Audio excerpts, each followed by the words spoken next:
Eric, how's your weekend? My weekend, I guess my whole week was pretty great. We went down to DC, Washington, DC, and then visited some friends down there as well. Cool. How was DC? DC's pretty nice. We were doing lots of touristy things. My wife had a business trip down there, so for the first 4 days or so, she was working pretty much around the clock, so we didn't get to see much of her, but I took my 5-year-old daughter down there, and her and I hopped on their public transit and went to a lot of Smithsonian museums and a lot of other free exhibits. That's awesome. I think this time of year is really a big time of year, at least in the U.S. as far as travel is concerned. Yeah. So I think this might be a good opportunity to kind of go over some ideas about how to be productive when it comes to travel and to just kind of get some ideas about what are some best ways to get packed, to get ready, to pick your places to go and things to see, and how to be organized when it comes to travel.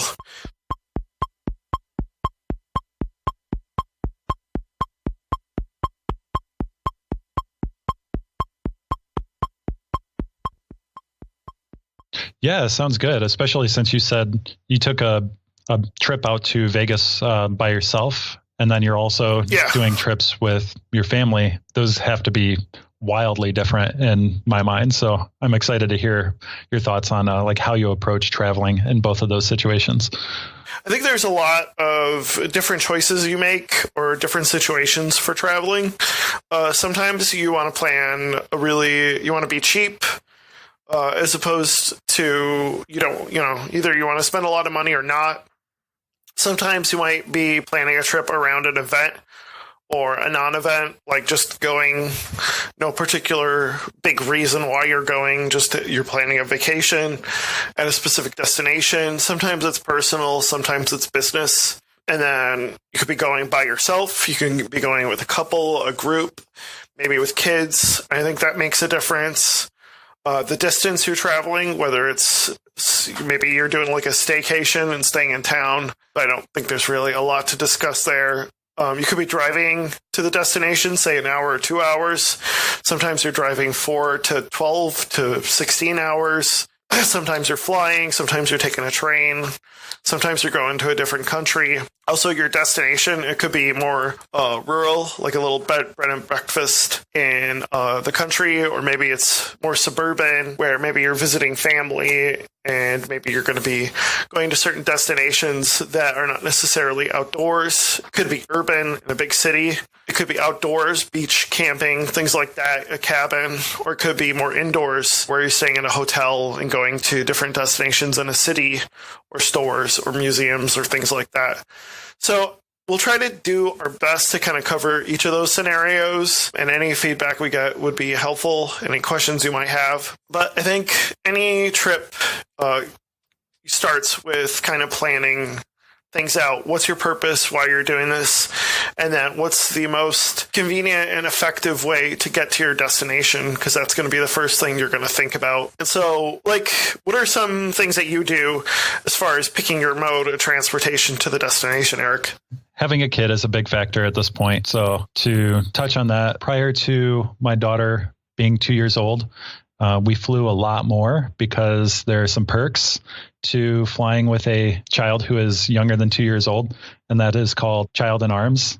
So you don't have to pay for an extra ticket for your child if they're younger than 2, and you get to board very early, and you get to skip the security lines. So took heavy advantage of that. Afterwards, it's taken a little bit of time to build up my daughter's endurance on longer car rides. But basically, that's something that we've been working on. We've tried trains. Trains are awesome, as are buses, because no one is actually driving. You don't have to pay attention to the road.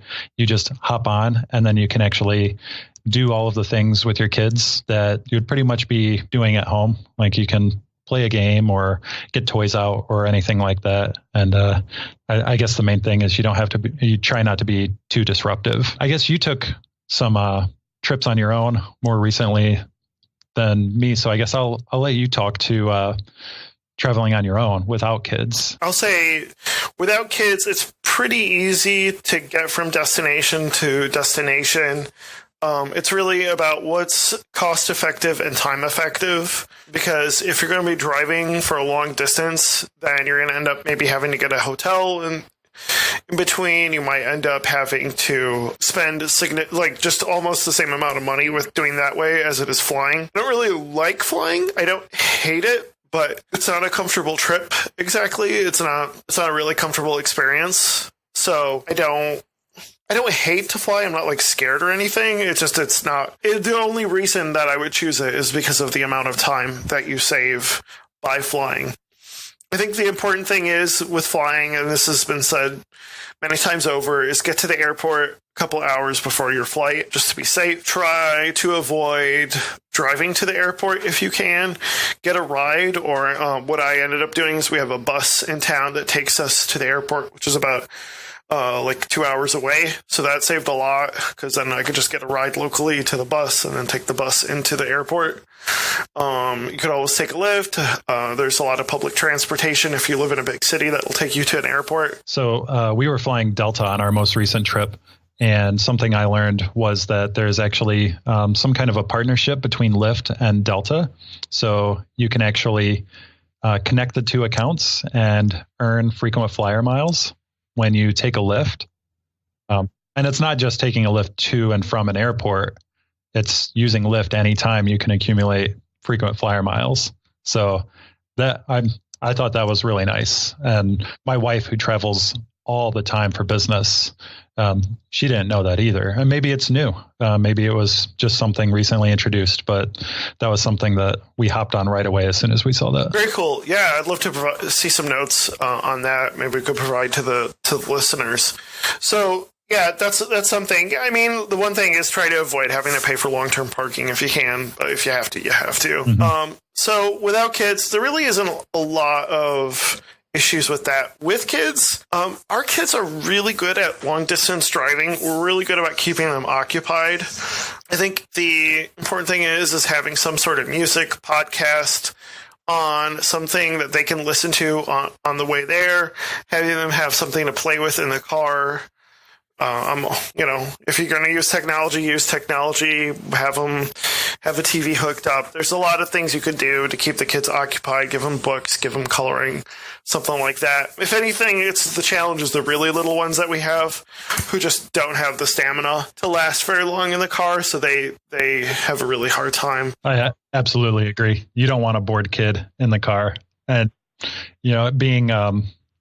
being a big brother, or just a brother in general, a sibling, you don't want two bored kids in the car together as well. Yes. I'm pretty sure that's when all of our fights started. Yeah. We have we have 5 kids, and the way we have it set up is we have our oldest in the middle row with our 2 youngest side to side, and she is amazing and helpful at helping them keep them happy and keeping them occupied. And then we have our second oldest and our middle child in the far back, and they're really easy to deal with. And they're at a good age, 7 and 4, where they can deal with it pretty easily. Frequent potty trips. When it comes to long distance driving, that's an important thing to know. Plan on having snacks available in the car and easily accessible.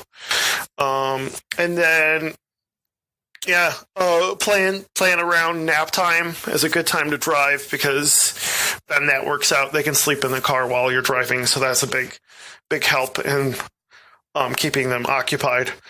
So those are my suggestions as far as long distance driving with kids. I would add stopping at places that have some place where kids can run around. So if you are okay with eating fast food, McDonald's play places or Chick-fil-A's and other establishments that have indoor play places are pretty nice. And then also usually like malls and stuff like that will have a free place where kids can run around. If you're not able to find some kind of a specifically kid-friendly area. And then obviously there are parks and other kinds of attractions that you could just look for on on your way to your destination. Yep. Yeah, I agree with that.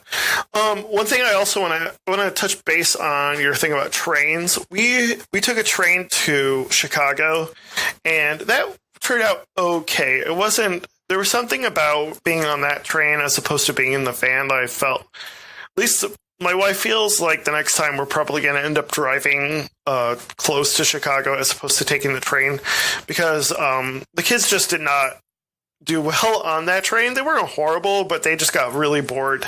There's a lot of frequent stops on that train ride, so I don't know if maybe in your situation when you took the train, much fewer stops and much longer of a ride where you have more consistency. Yeah, I'm curious, did you take like Amtrak, or what did you take?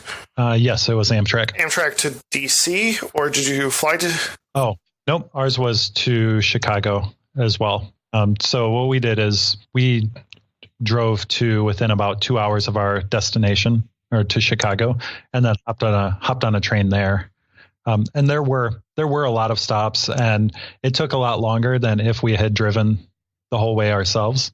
However, it gave us that luxury of getting to stand up, walk around, not having to deal with the traffic in Chicago. No, I totally empathize with that, and we take the Northern Indiana commuter train, and that's the same idea. It's like a 2.5 hour train ride. As long as you can keep the kids occupied, I think that's the biggest thing, is just making sure they don't get too bored when it comes to long distance travel. We have not done plane rides. I don't think we're that brave yet. It could be pretty expensive when you have a big family too. Yes, exactly.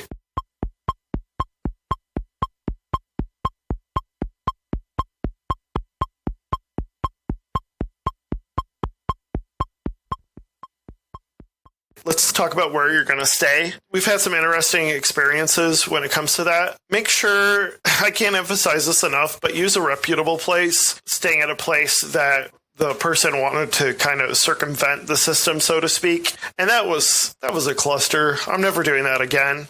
That was our situation last summer. And next time I'm going to be a little bit more aggressive about making sure that if I do stay in a place, I'm going to do Airbnb or VBRO or hotels.com or something like that. Go through the actual site. Don't try to circumvent it. You're just going to end up in trouble if you go that route. I've had great experience both by myself and as well as with the family when it came to Airbnb. So that's a fantastic service. We found a hotel through hotels.com. That's worked out really good. I've had some good stuff with VBRO.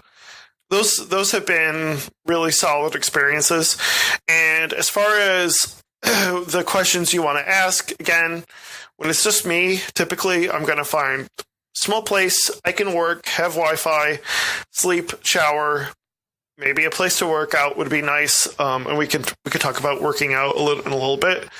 I don't really need a lot by myself, but when it comes to my family, the 7 of us, we need a few beds and or at least have places where they can have sleeping bags, maybe a crib for our littlest, and then maybe a kitchen.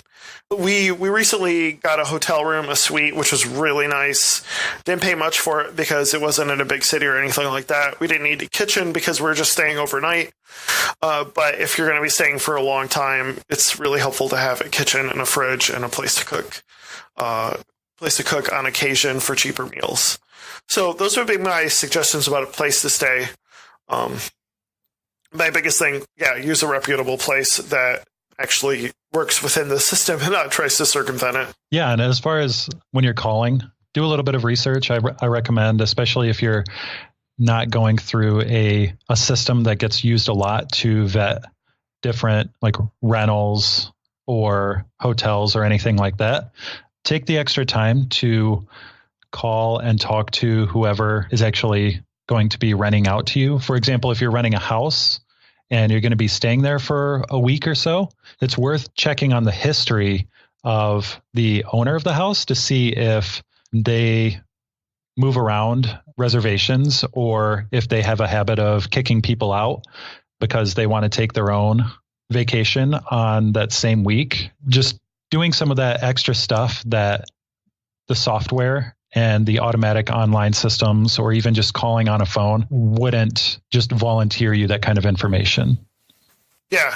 And like, I've just had such a fantastic experience with Airbnb. And I'll get into a little bit more about the different trips that we've taken and how they've worked out in the different situations. But I think Airbnb, I'm trying to think what they call it, but like a reputable or like a great host or a 4-star host or something like that. That's always helpful to find that. And I think, like I said, the big question you need to ask is, do you need a kitchen? Some places come with breakfast, as long as you don't mind that it's not the best breakfast in the world.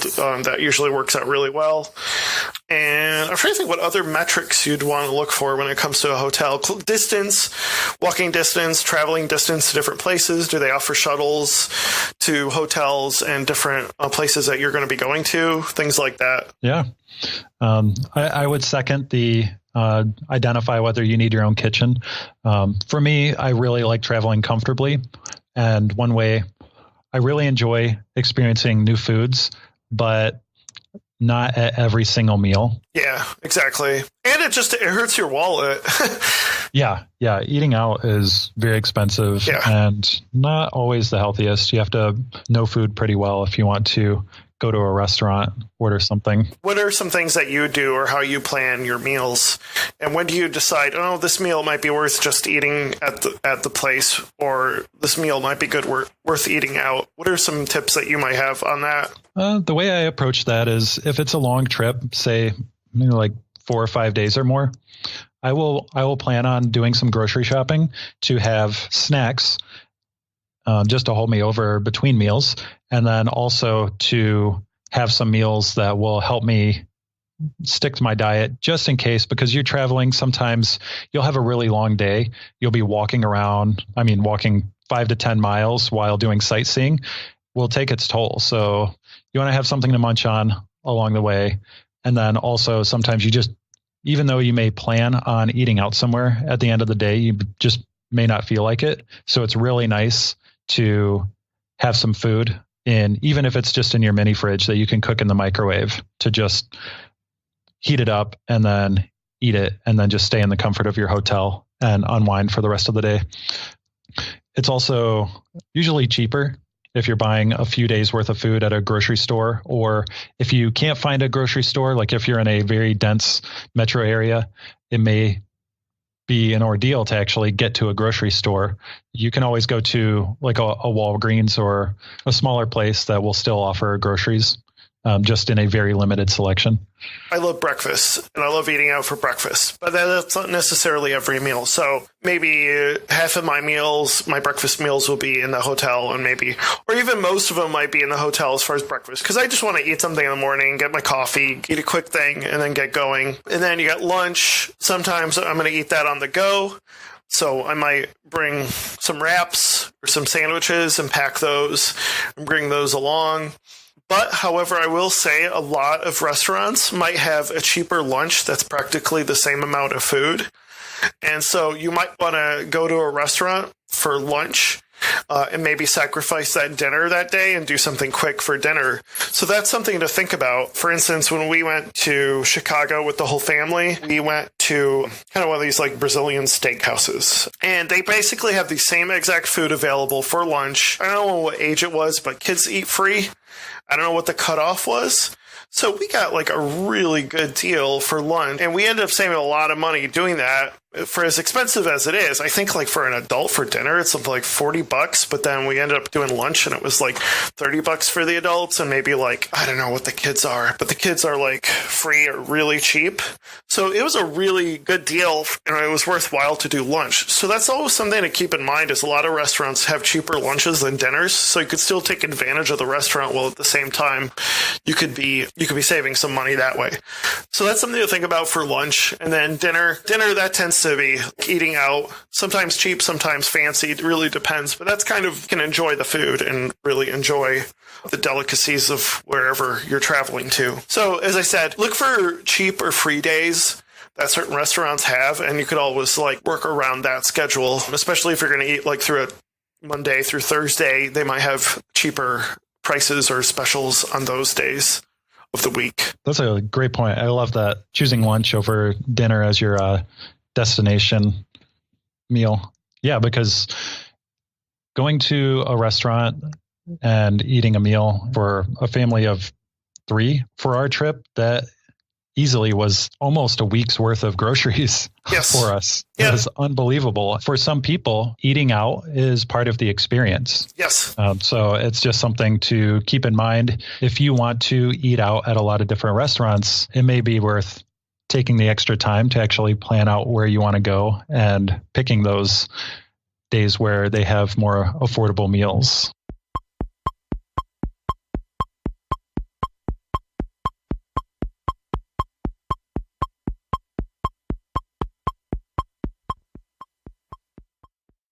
So yeah, let's talk a little bit about scheduling your trip. When it's you and your family, do you tend to schedule pretty tight? Are you loose? Are you just like, well, we'll do whatever? Or how do you go about that? Kind of depends on what we're going to be doing. So for this most recent trip, we were in the situation where we were using frequent flyer miles for me and my daughter to fly out and then stay at the hotel while my wife was working. And then we drove out to some other friends who lived outside of DC. So in that situation, our main concern was knowing when we were going to leave DC and then knowing when my wife would be around to actually spend time with us, because it was known she would be working and my daughter and I would be free to go and do whatever we wanted most of the time.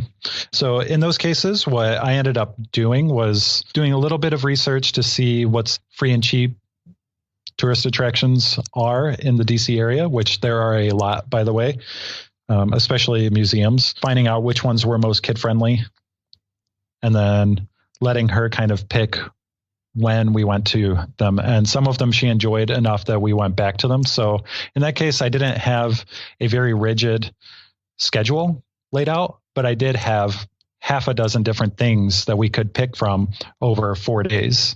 And then we just rolled with it. Sometimes it worked, sometimes it didn't. Like one of the museums had hands-on stuff for kids. The first time we went there, that portion of the museum was actually closed and I didn't do enough research. So that was the one where we ended up going back. We still had an enjoyable time, but those are the areas where doing a little bit of extra research can help you make more informed decisions. And then there's other trips, like we go to a board game convention in the fall every year. And that we go to very specific events and they are at very specific times. So we have to do a lot more coordination of meals, getting to the convention, who's going to be with our daughter while the other one is at an event, those sorts of things. So we put a lot more planning and we do that months in advance because some of the events are in high demand as well. So there's just by demand, we have a lot more planning that we have to do in order to make that kind of a trip work. What about you? When it's me, typically I'm going to a conference by myself and I'm going to be like, even with Vegas or Chicago, I will pretty much go with the group because for me, I'm there not just for the conference, but for the networking opportunities. So I want to be as flexible with whatever other people are doing. Typically, they'll have like a Slack set up and I'll be like on the Slack going, hey, I'm going to meet here. We're going to talk about this. If you want to meet us, we'll be at this restaurant. But as far as planning trips before we had kids and now that we have kids, we tend to like plan everything out. We will be pretty good about planning out because we want to make sure that local transportation we're able to get from point A to point B pretty easily. And so what we'll do is we'll plan out breakfast event in the morning and then lunch. And then we will kind of loosely plan an afternoon event, knowing full well we might be exhausted by afternoon.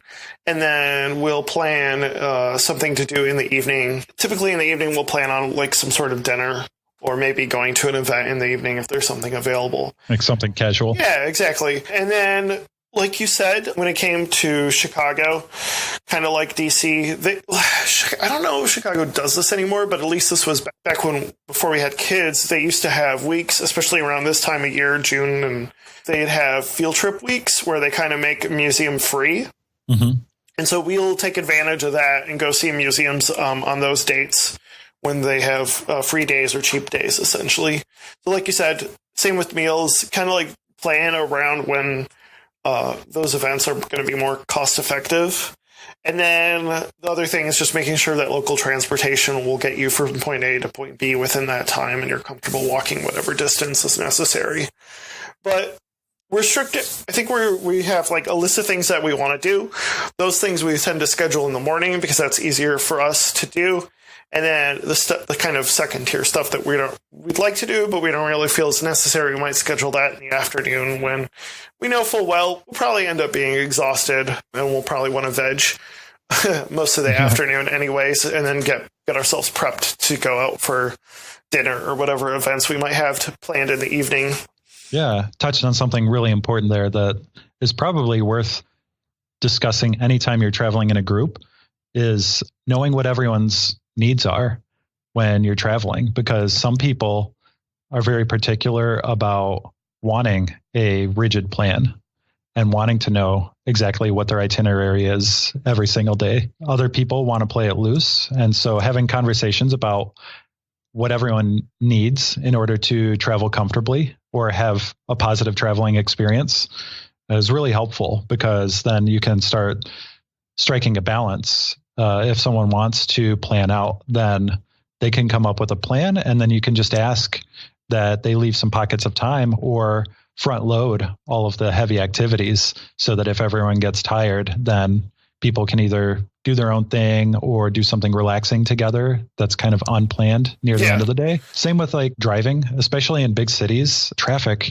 can just be abysmal, and it can be stressful. Yeah, I will just say this. Anytime I am traveling to a big city, I try to avoid driving myself as much as possible. Like, I can't think of the last time we've been to a big city where we've like driven around in that big city. We pretty much do local transportation, and especially since the rise of like Uber and Lyft, like there's just no reason for me to want to drive anywhere.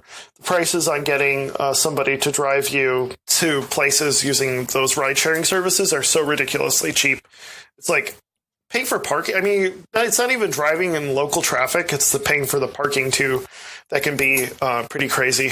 Yeah. And that's another area where kind of have to know who you're traveling with. My dad drove a lot on our road trips as a kid, and he seemed to really enjoy looking at the scenery and the sights while he was driving through the city. So just picking up a lot of little details. It's also a way to, for some people, to scout out restaurants and these other tucked away places that might not be heavily promoted on a travel site or something like that. So yeah, you just kind of have to have a conversation or know the people that you're traveling well enough in order to make everyone as happy as possible. Because, you know, if you are traveling with someone or you're doing a road trip and maybe parking isn't an issue, then that person who doesn't mind driving, or they find it relaxing, or they want to like figure out the lay of a city, for example, you can ask if they don't mind doing all of the driving once they get to the city, for example. What other tips do you have as far as traveling within a city? What have you done? What have you found the most convenient? Tying the two together, you had talked about picking the location of a hotel. Something I try to look out for a little bit is first identifying what the modes of transportation will be, and then finding a hotel, or we do a lot of camping as well on our trips. So finding ways that we can most effectively get from wherever we're staying to wherever we want to be visiting is pretty important to me. Once I'm at a destination, if I'm doing a destination vacation, I don't want to be spending a lot of time on extra travel. So camping, for example, usually there will be like KOAs and stuff like that outside of the city, so you can comfortably do camping.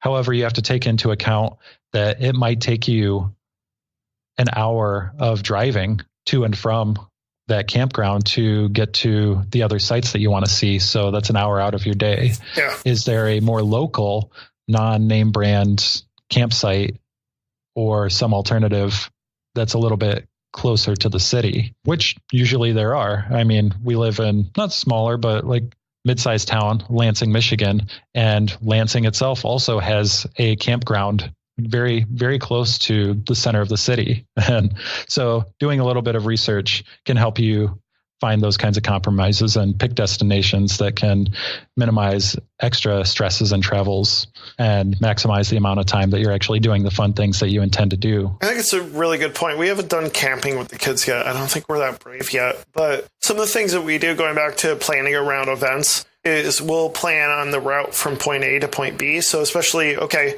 what bus or train are we going to take to get to our first destination? We'll plan that. And then we'll plan on we'll write down a couple of bus options or route options and roughly their times. Usually they're frequent enough. It's not a big deal. Sometimes we'll plan on walking to that destination. We're totally open to walking a decent distance. Touch base on walking, especially with little ones, in a little bit. But we'll typically write kind of those bus routes down and their rough times, knowing full well we might be late, we might be early, but at least we know that there's a way to get from our hotel or place we're staying to the first event, and then from the first event to lunch, wherever we'll be doing lunch.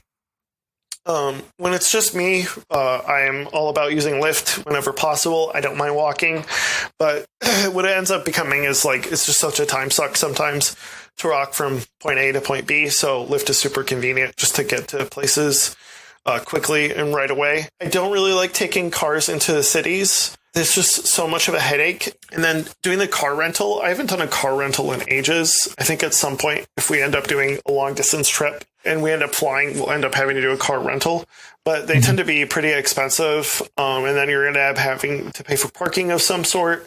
However, obviously there's more independence, especially in a city where there is no real good local transportation.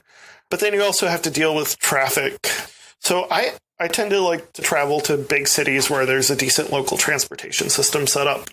Because when it's a group of us 7 folks, you're not going to find a Lyft with enough car seats for the kids. And you're just not renting a car is going to be a pain in the neck and it's going to be expensive. So I tend to try to avoid that when I can. Yeah. Cases where I've rented a car, this is outside of business trips. For business trips, usually it's something that could be expensed. The times where I've rented cars have been on long road trips, and I felt more comfortable putting a lot of those miles on a car that wasn't mine, because most of the time I'm not traveling. I'm putting only a small number of miles on my car, and even get discounts on my insurance for not driving more than like 6,000 or 8,000 miles in a year on the car. So there's other things to consider. So if you're driving cross country from somewhere on the East Coast to West Coast, for example, that might be a situation where you would want to rent a car and just have some of those extra protections. Like if you break down or something like that, you don't have to worry about forking out all your vacation money to get your own car fixed right then and there. The other thing I would add is if you're doing a car rental that's also tied to some other mode of transportation for your trip, keep in mind that you don't have to pair the rental of the car up with the departure or arrival of a flight or train or something like that. And so what I mean by that is, like you said, parking can cost a lot. So think about ways where you could rent the car just for the days that you're going to be doing some destination traveling, and then return the car right away and plan on taking a Lyft like 2 days later to the airport if you're not going to be doing much driving. Does that make sense? Yeah, that makes total sense. It's a really great suggestion.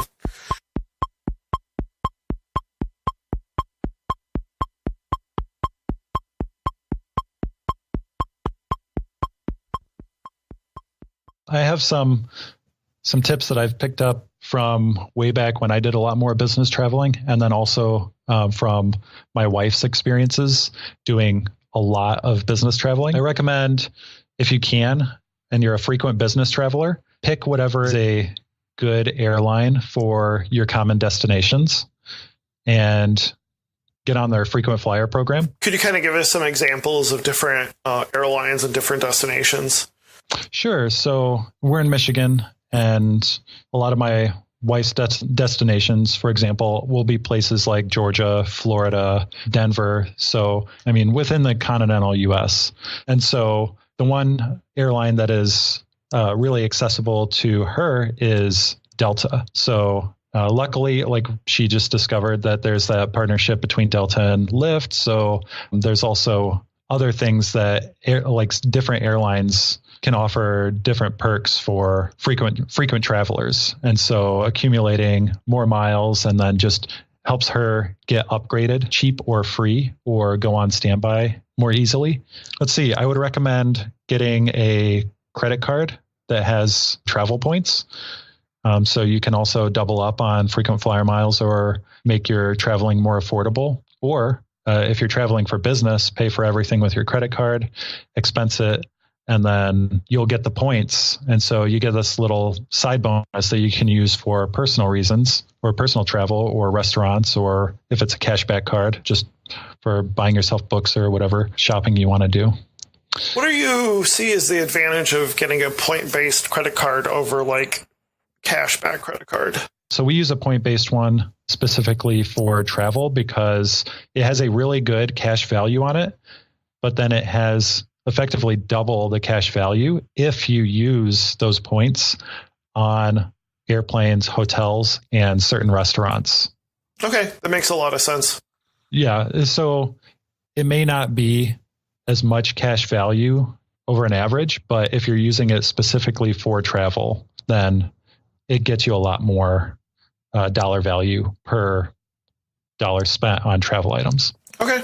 And then complementary to both of those is also picking a type of hotel. If you're a frequent business traveler, then pick something like Marriott, who has different styles of hotels. Something we talked about earlier was identifying how long your trip is going to be and whether it is helpful to you to have a kitchen and like a good office area to work at in your hotel. Picking something like Marriott, who has lots of different types of hotels, will allow you to accumulate points on their own system. And it will also give you that extra flexibility of being able to pick a Marriott like Residence Inn where you can get a full kitchen complete with stove, microwave, full-size refrigerator, pots and pans and stuff like that, as well as a really good work area if you need office time at the end of the day, or if you just need something small or more affordable and it just needs to be a place to sleep, then there are Marriott hotels that can offer that as well. And that might also be one of those things where you have to kind of consider where your destinations are and pick the right company that owns different hotels at your destinations so that you can accumulate those perks most effectively. Yeah, those are some really great tips. The one thing I wanted to talk about before we close out is kind of talk about our trip to Chicago this past fall and some of the things that we found helpful when it comes to traveling with a large family. One thing is that packed somewhat light, but not too light. We didn't do laundry there or anything, but we packed just the right amount of stuff to keep the kids occupied. And everybody brought a backpack with them. It gave them a feeling of being involved, but at the same time, it just alleviated the pressure of having to transport a ton of things. So we drove halfway, trained halfway, and then we did a lot of walking. But one of the things that my wife ended up purchasing before we left was a wagon. And I think that was one of the smartest things we could have done, because with the wagon, we had an ability to transport a lot of items walking. But we also had the ability to transfer a lot of little people in the wagon as well, because we are very short and we've just learned to walk. So it's not the most convenient thing to do. We also have like things where you can like strap your kid on your chest or your back and carry them around that way. So we'd have like one kid in the wagon and one kid on one of our backs. And that worked out really well. And we'll showcase some of that in our notes. We tried to stick with our bedtime pretty strictly. It's not easy, but we're able to do it. And most places had a crib, so that was helpful for our littlest. And then we're flexible about what time we got up, so that wasn't too difficult. We also brought a friend of ours, so that was super helpful. And she helped out as well. It was just great to not be so outnumbered when it comes to adults and kids. Oh, I bet. And then we're flexible about doing a lot of walking, but where we were in Chicago, it was just easy to find a bus or a train if we needed to. And kids were just getting exhausted. We could always find that pretty easily. Pack snacks wherever we go. And really, we made transportation or travel part of the adventure. And the kids were really good about it. They had such a great time, and we still talk about it all the time. And being flexible with their energy level, I think, is the most important thing. Making the whole trip part of an adventure and making it fun, I think, helps a lot. So those are my big tips. As far as like traveling with a large family to a big city, making an adventure, making it something fun that they enjoy, and keeping them involved and occupied. I really like that, especially your points about giving your kids some autonomy, making them part of it, giving them that extra independence, and doing a lot of new things with them. I think that's really helpful developmentally, and it just emotionally as well. Like, it helps them feel like they are part of a team and they are contributing instead of just like doing their own thing and then being demanding on the family. Yeah, I think that's a big part of it. Like the under 3 kids, they're really little. They need to be carried somehow, and you don't want to carry them in your arms necessarily. So that's where like the wagon or the strap on really helps a lot. But as far as like the older 3 that we have, like they were able to walk pretty decent. They had a ball. Those would be the tips that I had. Is there anything else you want to mention before we close out? I feel like there's lots of small little things when it comes to kids, but I think more generally just find those ways to keep kids engaged and involved and giving them some autonomy. Like you had mentioned, the backpacks, sharing the load for public transportation. We got my daughter her own little card for riding on the subways in DC, and she loved that experience because we could not go through at the same time because the gates and their electronic system just doesn't work. And so there was a lot of responsibility for her to swipe, go through the gate when it was open, wait for it to be closed, and then boarding the subway. Just, it's a very new experience to her, and she just ate that stuff up. Yeah, I bet. So yeah, same here. They want to be an adult and they want to prove themselves. So giving them that opportunity is really helpful.